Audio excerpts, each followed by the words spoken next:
নমস্কার, সিম্পল রেসিপিজে সবাই স্বাগত। আজ বানাবো চিতল মাছের ঝাল। তো চলুন শুরু করি। চিতল মাছের ঝাল বানানোর জন্য নিয়েছি 4 পিস চিতল মাছ। মাছটাকে একটু লবণ, একটু হলুদ গুঁড়ো আর একটু কাঁচা সর্ষের তেল দিয়ে ভালো করে মেখে নেব।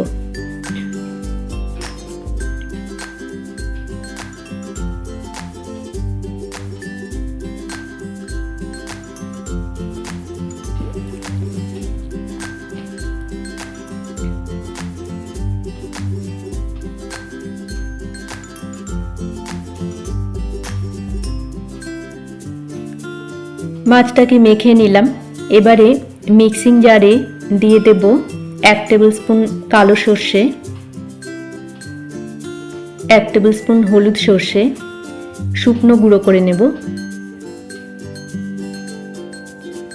হয়ে গেলে দিয়ে দেব 4টে কাঁচা লঙ্কা, 2টো শুকনো লঙ্কা, 1 টিস্পুন হলুদ গুঁড়ো, একটু লবণ, অল্প জলে মিহি পেস্ট বানিয়ে নেব। মিহি পেস্ট বানিয়ে নিয়েছি। কড়াইতে সর্ষের তেল গরম করে নিয়ে মাছটাকে দিয়ে দিলাম। মাছটাকে ভেজে নেব।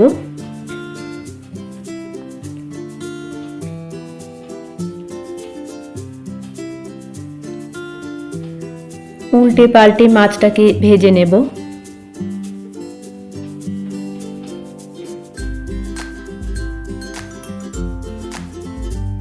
ভাজা হয়ে গেলে তুলে রাখবো।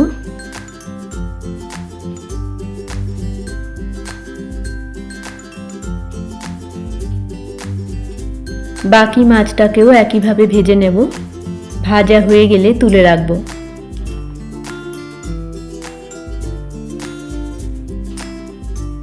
ওই তেলেই দিয়ে দিলাম লম্বা টুকরো করে কাটা আলু,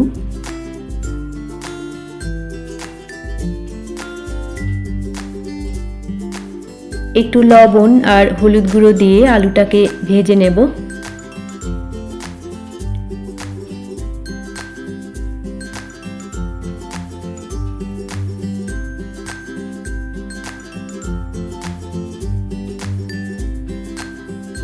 ভাজা হয়ে গেলে তুলে নেব।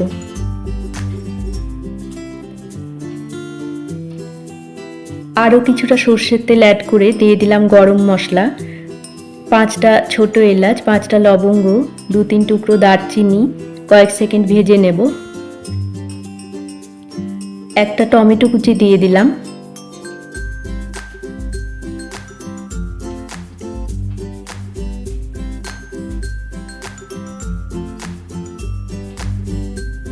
একটু লবণ দিয়ে টমেটোটাকে ভেজে নেব।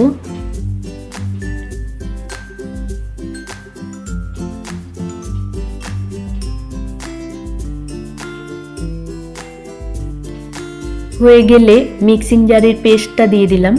মিক্সিং জার ধোয়া জল দিয়ে দিলাম। মশলাটাকে কষিয়ে নেব।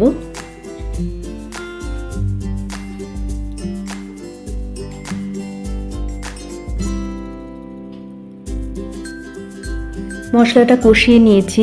ভেজে রাখা আলুটাকে দিয়ে দিলাম। আলুটাকেও একটু মশলার সাথে কষিয়ে নেব।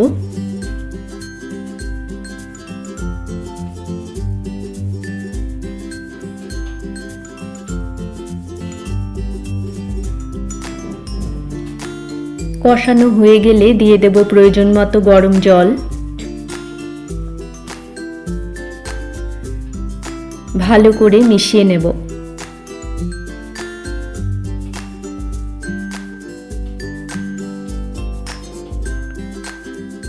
স্বাদ মতো লবণ দিয়ে ঢাকা দিয়ে ফুটে উঠতে দেব।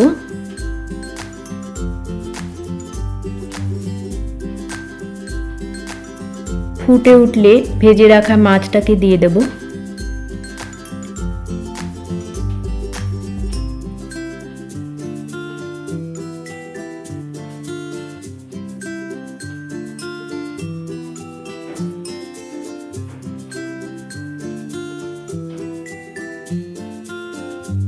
ঢাকা দিয়ে রান্না করে নেব।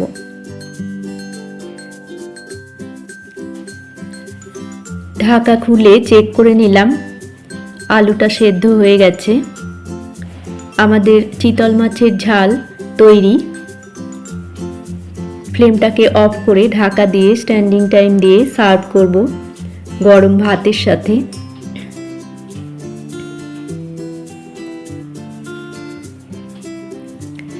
রেসিপি ভালো লাগলে আপনারা এইভাবে বাড়িতে বানিয়ে দেখতে পারেন। আশা করি আপনাদেরও ভালো লাগবে। সবাইকে ভালো থাকার শুভেচ্ছা জানিয়ে আজকের মতো এই পর্যন্তই। দেখা হচ্ছে পরবর্তী পর্বে। ধন্যবাদ।